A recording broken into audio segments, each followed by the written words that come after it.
Mange tak for invitationen her i dag. Det er særligt herover, jeg skal rette takken, tror jeg.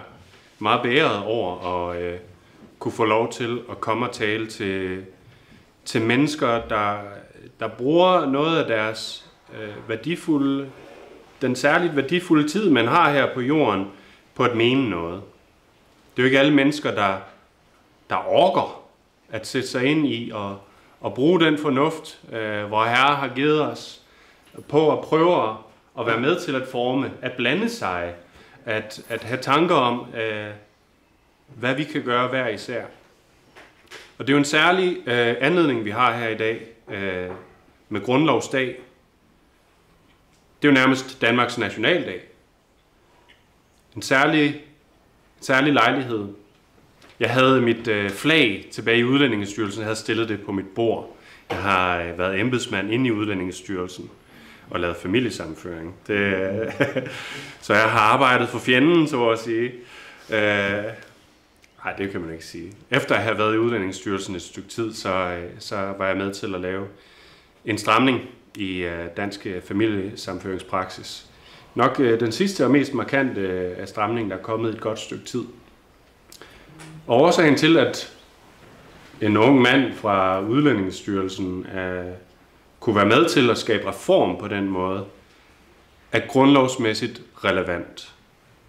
Fordi langt hen ad vejen er det ikke, hvad der står i vores grundlov, der er det mest afgørende for den fundamentale magt, for de fundamentale politiske magtstrukturer, som hersker over Danmark. Fordi vi er kommet ind i en situation, særligt efter 2. verdenskrig, hvor internationale retsregler er tit det mest bestemmende for konventioner, traktater, der bliver indgået imellem de forskellige nationer, har ofte langt mere at skulle have sagt, end de principper, der er i grundloven. Og fordi jeg havde studeret det på universitetet, Menneskerettighedsdomstolens praksis, og havde skrevet speciale om det også, ytringsfriheden over for retten til privatliv, som er i artikel 8. Artikel 8 giver danskere rigtig meget ballade også, fordi artikel 8 sikrer retten til familieliv, som ofte bliver brugt til at sige, at udlændinge ikke kan udvises. Selvom da man indgik konventionen i sin tid, så var det aldrig meningen, at det var ikke en forudsætning for at indgå menneskerettighedskonventionen, at det skulle have betydning for, hvad Danmark kunne få lov til at gøre med udlændinge, og særligt kriminelle udlændinge. Der stod, at man havde retten til familieliv. Menneskerettighedskonventionen og konventionssystemet ser sig selv som en ny forfatning. En fælles europæisk forfatning, et instrument, der skal gælde for hele Europa. Men hvem udvikler sig? Hvem bestemmer indholdet, omfanget af de her regler, når det nu ikke var, hvad man aftalte i sin tid? Det bliver bestemt på en måde nu, hvor det ikke er demokratisk. Der er ikke direkte valg til at vælge de personer, der skal definere indholdet af det her nye fælles europæiske forfatningsinstrument. Det er dommere, der udpeges. Danmark må udpege 3. Og så bliver der sådan ligesom valgt i en lille plenarforsamling, der er mange medlemmer, men den har ikke meget at skulle have sagt. Og hvis den kun kan vælge mellem 3 forskellige kandidater, og i øvrigt ikke er direkte ved valg ved den her plenarforsamling, det er ikke demokratisk. Der er ikke nogen hånd i hanke med, hvem der skal få lov til at opfinde. Frit finde på, hvad skal reglerne være for hele Europa. På universitetet så får man undervisning i, hvordan den her dynamiske fortolkning, altså deres frihed til at finde på nyt, og stikke fingeren ud i vejret, smage på visdommen, der kommer fra oven, og så sige, nu er det en menneskerettighed, at de kriminelle udlændinge ikke må blive sendt hjem til deres eget land. Det er jo specielt, ikke? Det er specielt, fordi helt tilbage til Romerriget, som Kirsten jo også så fint fortalte lige her før, er en stor fornøjelse at høre om den viden.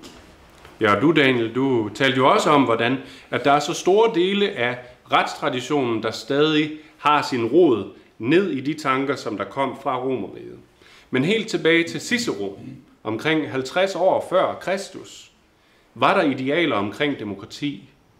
Og et grundlæggende europæisk ideal var derved, at du ikke kunne have en orden, du kunne ikke have en legitim retsorden, der laver lovgivning imod folkets vilje. Det var så ikke rent demokratisk, der var aristokratiske elementer af det. Det er jo det, menneskerettighedsdomstolen er i dag. Det er et aristokratisk, hvis man kan kalde dem bedre, ikke? Et aristokratisk islet, der får lov til at skubbe demokratiske strømninger nedad. At udhule demokrati er i virkeligheden det, som menneskerettighedsdomstolen langt hen ad vejen gør. Så folk har den her idé om, vi har rent demokrati. Europa er et rent demokrati. Det er sådan lidt, den forudsætning kan ikke overleve en juridisk kandidatuddannelse, hvor du ved noget om menneskerettigheder. For det er ikke det sted, vi er. Det er ikke demokratisk bestemt, de regler, der kommer dernede fra. Tværtimod, så går de imod de europæiske befolkningers vilje. Og hvad i alverden gør man ved det? Hvad i alverden gør man ved, at vi nu er låst ind i et system, der sletter det, som grundloven skulle have givet os? Grundloven, man kan holde mange skåltaler om grundloven, og den overhovedet er aktuel længere. Men grundlovens grundlæggende forudsætning, det var at beskytte det her ideal, som ligesom var i Cicero. At sørge for, at selvom vi havde en blandingsforfatning, der skal være en konge og nedarvede privilegier, men alligevel kunne denne konge ikke få lov til at have ministre, som går imod, hvad folkets repræsentanter vil have, de skal gøre. Og man så det med påskekrisen, da kongen sidste gang prøvede at insistere på det, der stod i grundloven, og så sige, at han ville have sin egen ministre. Sådan så han kunne få lov til at styre noget, han gik op i. Og der var stor opstandelse. Og siden det, så har vi jo forfaldt tilbage på det demokratiske ideal. Så selvom at grundloven formelt giver store privilegier til kongen, så den måde, som de jurastuderende bliver opdraget på i dag, så siger vi, at det er rent demokratisk. Selvom det ikke er det. Ikke i teksten i hvert fald. Det første, den jurastuderende lærer, det er at lade være med at læse det, der står i teksten, men man skal læse det demokratiske ideal. Ikke? Og det er jo lidt det samme, ikke? Er det lovens bogstav? Er det det, der står i loven? Eller kommer idealerne i virkeligheden et andet sted fra? Lige nu kommer de fra den her elite, som har de her meget store frihedsidealer. Langt hen ad vejen er de vise. De ved meget. Det er en smuk praksis. Jeg ved ikke, om jeg taber mit publikum her, hvis jeg siger sådan, første gang jeg begyndte at smage på menneskerettighedsdomstolens praksis, så begyndte jeg spontant at høre sådan Beethoven for mit indre øre. Altså, der er et ideal, der er en tro i det. Men den tro er løbet løbsk. Den tro er kommet et sted hen, hvor det går imod folkets vilje og fornærmer en grundlæggende retstradition. Fornærmer faktisk den tradition og er i modstrid med den tradition, som skulle have lagt til grund for påskekrisen, netop at nu har vi demokrati. Men det har vi ikke. Magt er blevet givet væk. Ikke fra den her konge, som siger, at han er forbundet med os, forpligtet til os. Nej, nu er det nede ved nogen, vi ikke er forbundet med. Nogen, som der har tabt jordforbindelsen og kigger ud i skyerne og prøver at finde ud af, hvad retsregler skal være, hvordan de tvinger Europa til at tage imod indvandring. Men noget af det, som vi lærer på udlændingeretsuddannelsen, det er, hvordan menneskerettighedsdomstolen med et trylleslag lavede om i det, som der var indgået i traktat mellem alle de forskellige europæiske lande. Man havde Dublin-forordningen. Og Dublin-forordningen betød, at man ikke kunne ved at sejle over Middelhavet og komme ind i Italien og så vandre hele vejen op til der, hvor de gode velfærdsydelser var. Der skulle man ned til det første sted, man var ankommet. Sådan så man ikke kunne misbruge og sådan shoppe i, hvor kan man få bedst ydelser. Ikke? Menneskerettighedsdomstolen sagde så, da flygtningekrisen begyndte, nu er der for træls at være nede i Grækenland. Så alle de her principper, de her løse, korte tekster, bliver brugt som påskud til at sige, nej, vi overruler alt, hvad der er blevet indgået af konventioner på europæisk plan, og så siger, I kan ikke sende tilbage til Grækenland længere. Det er forbudt nu. Det krænker menneskerettigheder. Intet demokratisk belæg for det. Intet konventionsmæssigt belæg for det. Tværtimod gik det imod konventionen. Men fordi de her høje herrer dernede, de synes, de har sandheden og magten til, uden forbindelse til nogen befolkning, at definere, hvad ret er for hele Europa, så smadrer de det bare. Ikke? Væk med det. Hvad har de mere fundet på? Jamen, at flygtningeretten ikke bare skulle begrænses til dem, der er individuelt forfulgt på grund af deres race eller religion, politisk observans. Nej. Vi skal da også have alle somalierne. Har I tænkt over, hvor træls det er dernede? Og hvor meget ballade der var? Og så opfinder de helt nyt, at fordi det er træls at være der, jamen så har de regler på samme måde som alle andre flygtninge. Ikke fordi de er forfulgt, men bare fordi, at nu, det er synd for dem. Ikke? Så magt og demografisk revolution sker uden noget demokratisk mandat. Hvad var det så mere? Så fandt de på med at sejle over Middelhavet. At hvis du vender bådene tilbage, selv ned til Libyen, dengang der var fred i Libyen, det krænker deres menneskerettigheder. Og alle de her NGO'er, de springer jo på det her med det samme, ikke? Fantastiske nyheder, venner. Nu er der ret til at sejle over Middelhavet. Fordi menneskerettighedsdomstolen med et trylleslag har omgjort retten til at kunne have en ydre grænse. Det er grove løjer. Og hvad skete der så med flygtningestrømmene? Hvad skete der med dødsfaldene på Middelhavet, når man lavede en sådan regel? Kan I gætte det? Hvad skete der? Folk dør, ikke? Folk dør. Og nede i Australien, det lærte man også på universitetet, men man skulle ikke være for højreorienteret der, vel? Eller man må ikke bare være fornuftig. Du må ikke bare tro på de idealer, du skal lære om på universitetet.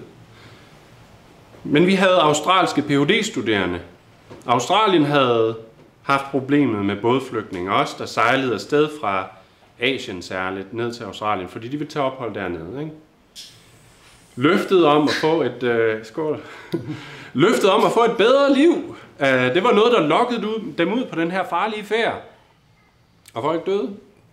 Så kom der en lidt mere hardline australsk regering, de sagde, I kommer ikke til at gøre det her til jeres hjem. Vi vil ikke lukke jer ind. Så der var altså omkring 1000 dødsfald om året, og det går ned på 0. Det kunne være, at der var nogen, de ikke lige havde opdaget, der var sunket og sådan noget. Men det er fra tusinder. Jeg tror måske 800, hvis jeg skal huske helt ærligt, og ned til 0. Ikke? Så folk dør gennem at have den her åbenhedens, blødsødende, godhedens ideologi om, at vi bare skal være grænseløse. Og det er da en menneskerettighed, og det er synd for dem at sende dem tilbage. Nej, det er ej. Det er synd for dem at lokke dem ud på den her måde. Og det skaber retsløshed og død. Og det skete også på Middelhavet, da menneskerettighedsdomstolen i dens falske moralske indbilskhed og dens arrogance og afkoblethed fra mennesker med meninger som jer, fandt på, at nu måtte man ikke længere sende de her mennesker tilbage. Det er katastrofalt. Og det er katastrofalt for hele Europa. At man bare har åbnet sluserne. Det er der ansvaret ligger. Men hele systemet er skrevet til, at der egentlig ikke rigtig er nogen måde for folket at så sige, nu sætter vi foden ned. Vi vil ikke have de her regler. Så der er ikke rigtig nogen demokratisk måde, du kan begå oprør eller fyre de mennesker, som finder på de her regler. Konventionssystemet er slet ikke lavet til det. Så hvad i alverden gør man? Så er det revolution. Ikke? Those who make peaceful revolution impossible make violent revolution inevitable. Dem, der gør den fredelige revolution umulig, gør den voldelige revolution uundgåelig. Det var det, Kennedy sagde. Ikke? Og det er den situation, vi er i nu. Der er ikke nogen fredelig måde at bryde med det her system. Så gør Mette Frederiksen det, at hun prøver at sige, kære Meloni, statsminister i Italien, skal vi ikke prøve at overtale dommerne om, at vi ikke vil have det på den her måde? Som om, at det er dem, hun skulle spørge. Ikke? Det er italienerne, der skal sådan prøve at give os lov til at have en udlændingepolitik. Det er ikke danskerne. Det er ikke grundlovens princip, at danskerne har noget at skulle have sagt omkring, hvad skal loven være i Danmark? Det er alle de andre statsledere. Kan vi ikke nok få lov til at lave en aftale om at gøre noget, der er fornuftigt? Jeg mener endda også, og jeg synes, det er meget markant at sige det her. Jeg har sagt det før, men det går op for mig, hvor voldsomt det egentlig er, når man tænker lidt dybere over det. Grundlovens paragraf 20 siger, at man ikke bare kan give magt væk til de her internationale institutioner, altså magt, lovgivningsmagt, det kan ikke bare gives væk til de her internationale organisationer, medmindre der næsten er total konsensus. Det er 5/6 flertal i Folketinget, ellers så skal det ud til en folkeafstemning. Og det er jo netop til for, at man ikke bare kan have en eller anden elite i et samfund, der sletter demokratiet og giver arvesølvet, arveguldet. Frihed er det bedste guld, så sandt. Men det guld bliver givet væk til nogen, der tvinger os til at begå demografisk selvmord.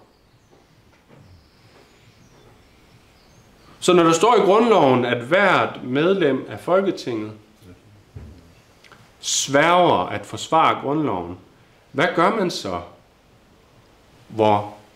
når nu vi er kommet ind i en situation, hvor Danmarks frihedsrettigheder og Danmarks demokrati ved salami-metoden er blevet slettet mere og mere, i det de her dommere finder på mere og mere. Det seneste, de har fundet på, det er klimaindsatser er en menneskerettighed. Og hvorfor skulle de ikke gå det her mærkelige sted hen? For der er ingen, der kan stoppe dem. Andet end, at systemet falder helt fra hinanden. Systemet har ikke nogen demokratisk trykluftventil. Systemet er lavet helt uden, at nogen tænkte, hvad nu hvis vi gerne ville have, at folkets vilje skulle have noget at skulle have sagt? Ikke? Så de har ignoreret alle de dybeste forudsætninger, eller alle demokratiske idealer af virkeligheden blevet sjusket ud af arbejdet, da de lavede konventionssystemet. Det er farlige sager. Men det, som jeg synes, der var voldsomt at sige, det er, i virkeligheden er vi i en situation nu, hvor jeg mener, at de krænker deres løfter inde i Folketinget. Fordi langt hen ad vejen, jamen, så bliver udvisningsreglerne defineret af Menneskerettighedsdomstolen. Fordi vi fulgte ikke proceduren for grundlovens paragraf 20, da vi gav suveræniteten. Og det var ikke suverænitetsafgivelse, sagde man. Det var bare en konvention. Hvor galt kan gå. Ikke? Så lavede man inkorporeringsloven. Heller ikke den procedure. Stadig ikke suverænitetsafgivelse. Men hvis du går ind og kigger i udlændingelovens udvisningsbestemmelser, så står der, at jamen, hvis du bliver dømt som udlænding en ubetinget fængselsdom, skal du ud af landet. Med mindre det strider. Med sikkerhed, har de sagt, fordi så tænkte de var lidt stramme i det der. Men mindre det med sikkerhed strider imod Danmarks internationale forpligtelser. Men det betyder, at hele indholdet af Danmarks udvisningspraksis, stort set hele indholdet, udelukkende er skabt af de høje herrer nede i Strasbourg, som har stukket fingeren i vejret og sagt, jamen her skal snittet være. Og der er ikke rigtig nogen måde at skubbe på det på. Det man skulle gøre der, og det jeg mener, at deres løfter faktisk fordrer, hvis det betyder noget, at kongen højhelligt har svoret, højtideligt har svoret at forsvare grundloven, så skulle man da i det mindste gå tilbage og spørge danskerne, om det er i orden, at dansk udvisningspraksis den defineres ikke ved dansk demokrati, men ved den her fjendtlige organisation. Kan man kalde den andet? Den her organisation, som gennem juridisk sjusk nu sidder og tyranniserer over de forskellige europæiske befolkninger. Det tror jeg er løsningen faktisk. Og jeg tror, at danskerne, hvis de blev spurgt, vil sige, fandme nej, altså, I skal ikke have lov til at definere det her. Det vil være den rigtige måde, også teknisk set, at løse det. At så kunne du bevare muligheden for, at der kunne være den her aristokratiske klasse, hvis vi virkelig vil have det. Vil vi have det?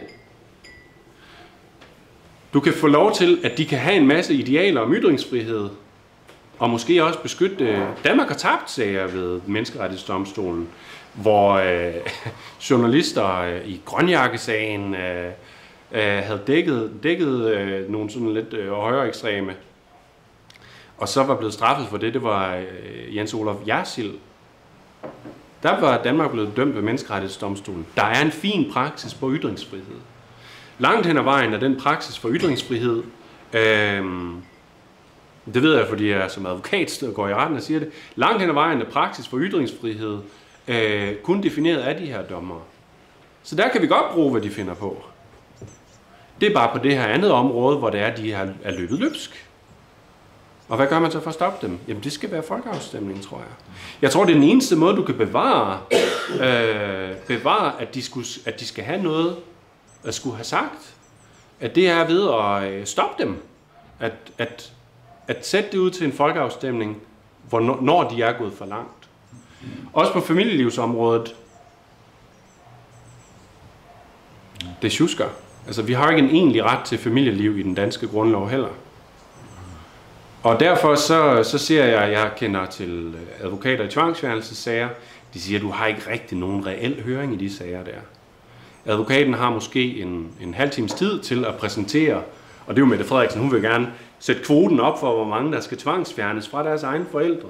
Det var det, hendes nytårstale handlede om for et stykke tid siden. På det punkt er Menneskerettighedsdomstolens praksis ret fin, men ikke overholdt. Hvilket er mærkværdigt, ikke? Altså, når det kommer til at gøre ting, som der egentlig vil gavne de forskellige befolkninger og give dem rettigheder, jamen så ignoreres rettighederne. Det ved jeg, fordi jeg er specialist i praksisen. Men så når det kommer til de her udlændinge, jamen så skal vi følge det til punkt og prikke, ikke? Så det er sådan, der er et kæmpe hykleri i det. Noget andet, jeg er glad for ved at holde den her tale, jamen det er også en af de mennesker, der har været med til at betale min løn. Det er jo dig også, Kirstein, med...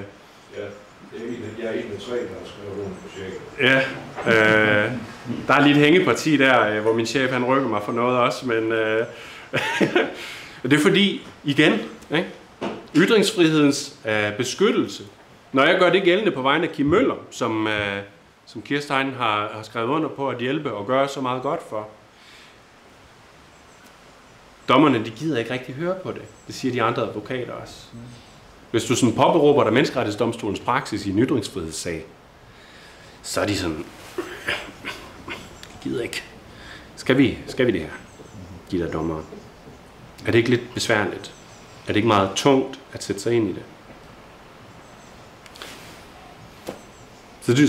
Så de sjusker med det, når det kommer til noget, som der vil gavne friheden, det bedste guld, meningsfriheden. I de sager der, hvor Kim Møller han er blevet stævnet, så er det fordi, han har taget et lille udklip af, i en af sagerne, taget et lille udklip af en tegneserie, og så kommenteret på det, mens at i alle medier er det blevet brugt det samme klip, og så kommer alle de her sådan venstre radikale efter ham. Og de har samlet sig med den samme advokat, som er sådan en redux-advokat, som selv er blevet kritiseret af Kim Møller. Så det er ren chikane. Det er ren misbrug af retssystemet for at slette den politiske ytringsfrihed. Det er det, der sker der.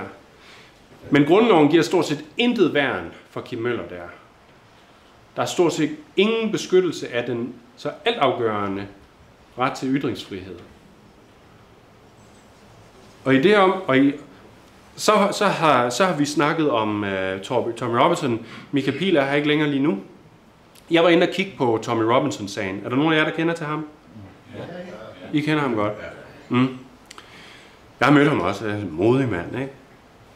Jeg var så inde og kigge på den dom, han har fået der, med de der 18 måneder, tror jeg det var, efter æreskrænkelsessagen. Det var æreskrænkelse, jeg skrev et speciale om. Men hvis du så går ind og kigger på Menneskerettighedsdomstolens praksis, og nogle af de ting, der er blevet vedtaget i de her plenarforsamlinger, så kan du ikke få straf. Du kan ikke få straf for at lave en æreskrænkelse. Det er endda vedtaget, at det skal sættes ned til 0. Ikke? Det skal afkriminaliseres. Så kan du måske få en bøde, hvis du har ærekrænket nogen. Vi skal ikke have journalister sat i fængsel. Så igen, det her totale hykleri, og hvor godt det egentlig havde været, hvis der var en menneskerettighedsdomstol, der kunne have stoppet den britiske regering for at lave det, som den gør nu. Basically at sikre tyranni over den britiske befolkning.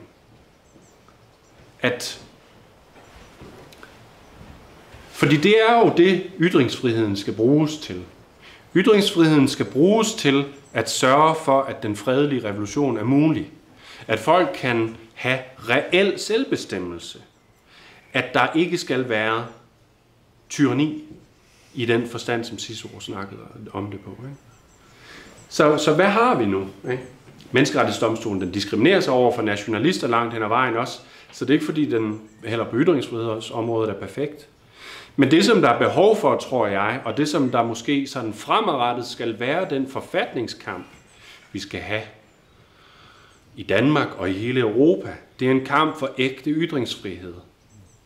Vi skal have noget, der minder om det, de har i USA med The First Amendment, der sikrer en næsten total politisk ytringsfrihed. Det er nødvendigt for, at man kan have reel selvbestemmelse, og at befolkningen ikke skal blive tyranniseret over. Og så skal vi så begynde at sætte det til folkeafstemning, hvad de her eliter de finder på, når det er, de går for vidt. Så kunne vi bevare civilisationen i Europa. Det tror jeg. Og jeg tror, det er det sted, vi er. Det er mit perspektiv på grundlovsmæssige spørgsmål nu. Hvis der er nogen, der har spørgsmål, så vil jeg gerne tage dem også. Ja. Ja, nu snakker vi om eliter. Ja. Og det ord har vi jo hørt mange gange. Hvem er det i dag? Det er ingen, der ved det. Det er jo dommerne ved Menneskerettighedsdomstolen.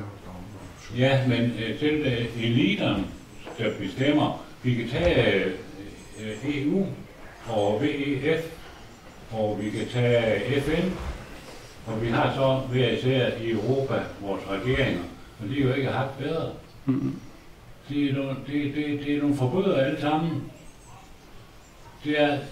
Og demokrati, det var jo en gang, det er jo kun et fyldord af. Men det bliver brugt i tide og utide blandt politikere. Men politikere, det er jo de værste banditter, vi har. De er jo fandme ikke til at gøre noget ved.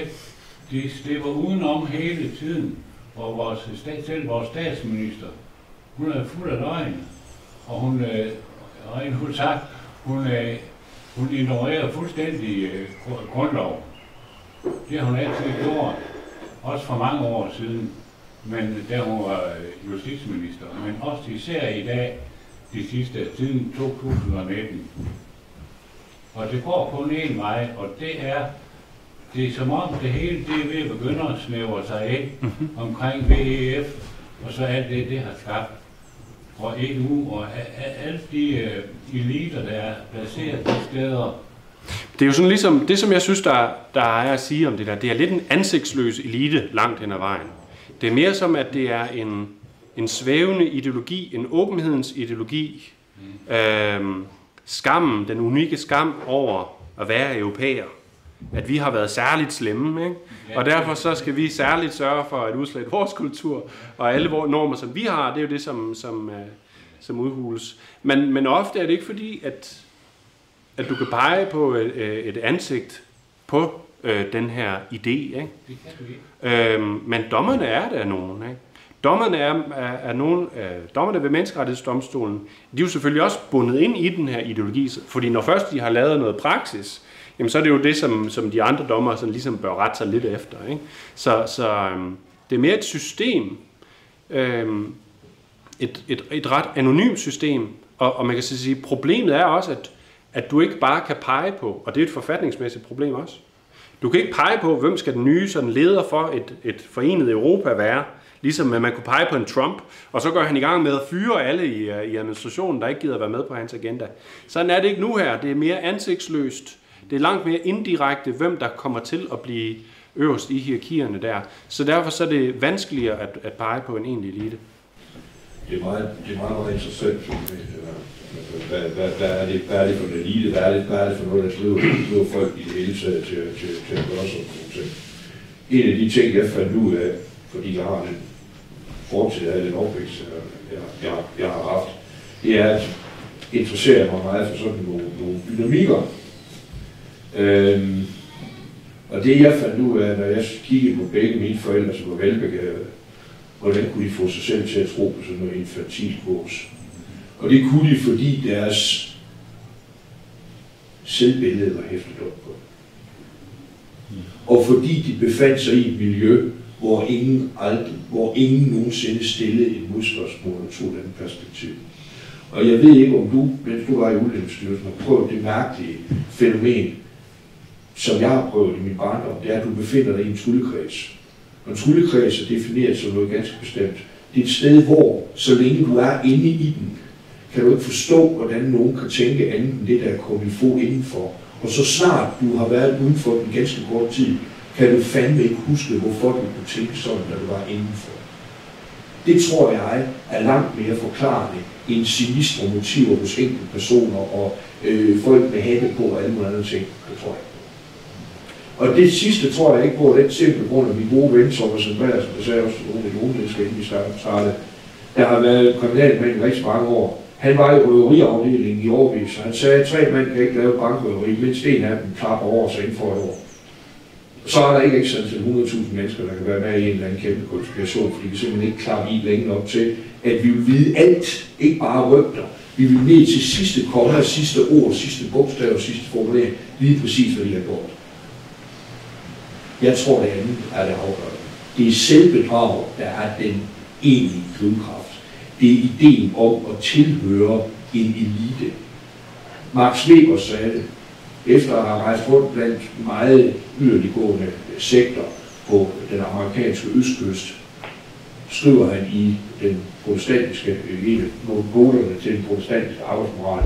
Hvad er det, der kendetegner enhver sektærs bestræbelse? Bindestreg. Det er i sidste ende ønsket om en tilhørende elite. Så eliten er elite, fordi vi ønsker at være det.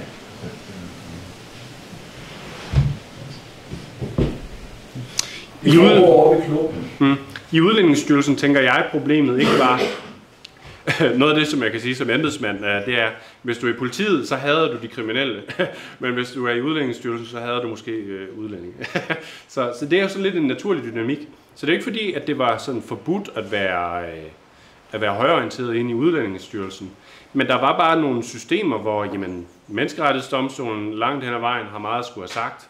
Og hvis det var, at jeg gik på universitetet for at prøve sådan at grave lidt, eller krasse lidt i lakken, jamen så fik jeg at vide, at det skulle du ikke gøre. Du skulle ikke prøve at lave ting om. Tingene skal køre, som de plejer. Men det hørte jeg jo ikke efter. Så jeg gik ned, og så blandede jeg mig i det, og prøvede at komme med et udspil omkring, hvad burde det være. Jeg kunne ikke engang få lov til at skrive en sætning i min afgørelse, uden at min chef skulle tjekke det hele ind i Udlændingsstyrelsen. Fordi det var meget sådan hierarkisk og utænkende langt hen ad vejen. Så det var meget sådan uengageret system. Mens at, når jeg bare satte mig ned og lavede en plan for, hvad burde reglerne være, og ud fra at kende Venstres sådan, holdninger, så var jeg inde og have et møde med Marcus Knuth og sagde, I skal gøre det her, det her, det her. Og så var det fedt, tak, fordi du troede på, at du kunne gøre en forskel, og så gennemførte de det. så systemet, problemet er, at embedsmænd ikke engagerer sig. Og det er jo derfor, jeg startede med at rose jer, for at bruge jeres liv på at engagere jer, og bruge jeres gudgivende fornuft på at tænke selv, fordi det er der ikke særlig mange, der gider, og heller ikke dem, der er i, særligt ikke dem, der er i embedsmandspositionerne. Det er derfor ufrihed kan være tiltrækkende. Ja. Og hvis du kan henvise til, at der er et niveau over dig, der har forbudt dig at tænke selv, så slipper du for ansvaret. Mm-hmm. Ja. Karl Johan? Ja, hvorfor er det, at venstreorienterede og socialliberale er så meget bedre til at bruge systemerne og sætte sig på systemerne, end for eksempel os, der har sådan mere konservativt i stedet? Hvorfor er de så meget bedre til det? Jamen, fordi vi hader jo systemet. Vi synes, at systemet er grundlæggende, at vi kender til de her problemstillinger langt hen ad vejen, og derfor så synes vi, at det hele bare skulle skride helvede til jo. Og når man synes, at et system det skal skride af helvede til, så gider man ikke at gøre det kæmpemæssige arbejde, det er at gå på universitet og sidde og læse de der mange sider lange domme, ikke? Som er skrevet i et meget avanceret engelsk, som tit er ret finkornet og forsøger at være fornuftige retsregler. Men det er en dovenskab, og det har jeg tænkt meget tit, det der, at så har DF for nylig været ude at sige, jamen vi skal stoppe indvandring fra alle Mellemøstens lande. Så har de været ude og tilbyde det ind i Folketinget. Og de andre i Folketinget, de siger så bare, jamen det kan vi jo ikke efter de internationale forpligtelser. Det man skulle gøre så, det var bare at lave den samme regel, der er på udvisningsområdet, så at sige. Vi vil ikke tage imod dem fra de her lande, medmindre det med sikkerhed strider imod Danmarks internationale forpligtelser. Bare en sådan lille finurlig ting som det der, vil jo fjerne deres mulighed for at sige, at vi kan ikke gøre det af internationale forpligtelser årsagen. Men det... Jeg tror, de har ikke jurister inde i Dansk Folkeparti lige nu heller.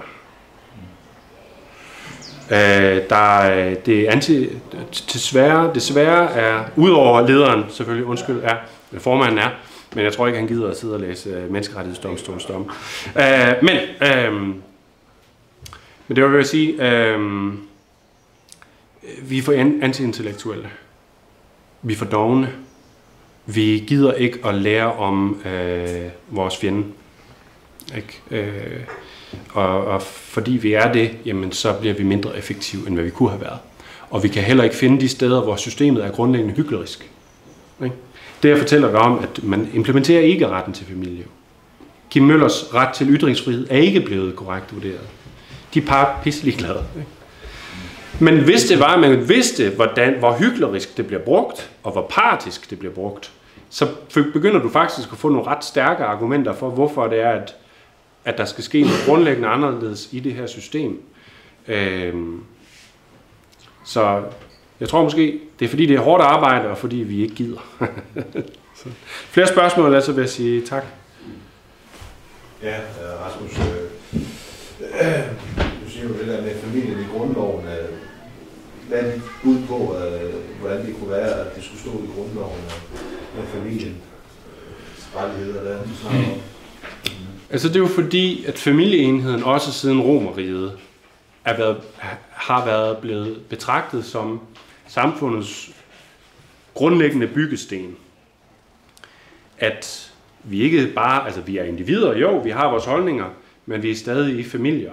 Vi kan lide at være i forpligtende fællesskaber. Og de her fællesskaber, de gør os stærke, tror jeg. Og grunden til, at jeg tror, det kom i menneskerettighedskonventionen og ikke i grundloven, det var fordi, at konventionen den skulle stoppe mange af de ting, der skete i Sovjet. Og i Sovjet, der gjorde de jo meget for, at det var jo ikke bare kapitalen, der skulle nedbrydes. Det var jo nærmest alle normer. Alt det bourgeois. Og det var også familien, som en grundlæggende myndighed, som der blev begået overgreb imod der. Og derfor tror jeg, man puttede familielivsbeskyttelsen ind i konventionen også. Men altså fordi meget af grundloven er lavet længe før sovjettiden, så har man ikke tænkt på, at det er en relevant kernerettighed, man kunne have med at gøre der. Så er det på et spørgsmål. Ja, tak. Ja. Yderligere? Karl Johan? Nej, ikke Ja. mere. Må vi ikke lige få et opdatering på den der US-post-sag? Hvad for en af dem? Fordi de jo forfølger ham på flere af dem. Noget af det seneste, der er sket der, det er, at vi fik dom i landsretten imod os. Landsretten, og det er noget af det, der står også i menneskerettighedskonventionen, når man påberåber sig principperne, der er fra konventionssystemet, så kræver det et eksplicit svar fra domstolene. De skal vurdere, hvorfor er det så, at altså, i tilfælde med Kim Møller, så når der er en debat af offentlig og politisk interesse, så er der stort set ingen plads til, at du kan sådan straffe en ytring. Så siger jeg jo selvfølgelig, at det skal domstolen tage stilling til. Har det her været en debat af offentlig interesse? Og det skal de sådan set vurdere efter menneskerettighedsdomstolens praksis. De har ikke rørt det. De sender bare, her er begrundelsen, nej, vi er ligeglade med det, du siger med menneskerettighedsdomstolens dom. Så sjusk. Og i virkeligheden, så når det er, de skriver dommen på den måde, så siger menneskerettighedsdomstolens praksis omkring retten til retfærdig rettergang, at du ikke har fået en retfærdig rettergang. Fordi hvis det er sådan, at dommerne bare kan sådan sjuse med, og ikke sådan svare på, hvad det er, du har gjort gældende på klienten, så betyder det, at de har totalt vilkårlig magt. De behøver ikke at overholde de principper, der ellers skulle være gældende og juridisk bindende. Jamen dem kan de bare lukke ørerne på og bare være ligeglade. Så derfor så er det jo ret vigtigt, at det, der bliver gjort gældende, det er noget, der bliver lyttet til og bliver analyseret, og at det bliver brugt til at afgøre sagen. Det gør de ikke. Så talte jeg med den tidligere dommer fra Menneskerettighedsdomstolen, Jon Friedrich Kølberud, den danske dommer. Så sagde jeg, den måde, vi skriver domme på i Danmark, og hele den tradition, vi har, er strider det mod Menneskerettighedsdomstolens praksis. Ja, det kan du godt argumentere for, sagde han. Så var jeg sådan, what? Så det er jo... men derfor, Højesteret kan finde ud af at bruge Menneskerettighedsdomstolens praksis og gøre det grundigere. Det var dem, der frifandt Kim Møller også. Mens at den samme landsret, som nu har dømt ham, havde dømt ham i sagen, hvor han havde vist et billede af et terroroffer. Altså en, der var blevet forsøgt halshugget. Jeg ved ikke, om det blev gennemført. Det var i Notre-Dame i Nice.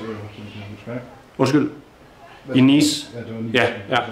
Det er rigtigt, at han var med advokat Peter Sækker i Højesteret, hvor først Højesteret, og en masse af de principper, Højesteret har nedfældet i den sag over for Kim Møller, over for US-posten.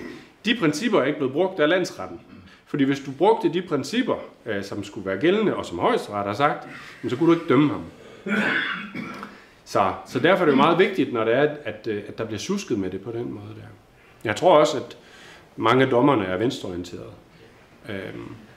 Der er ikke særlig mange, der har, fordi det var at være ikke stueren i lang tid, så derfor så meget af eliten, den juridiske elite, embedsmandselite, dommerelite og sådan noget, har en venstreorienteret bias, desværre, og er,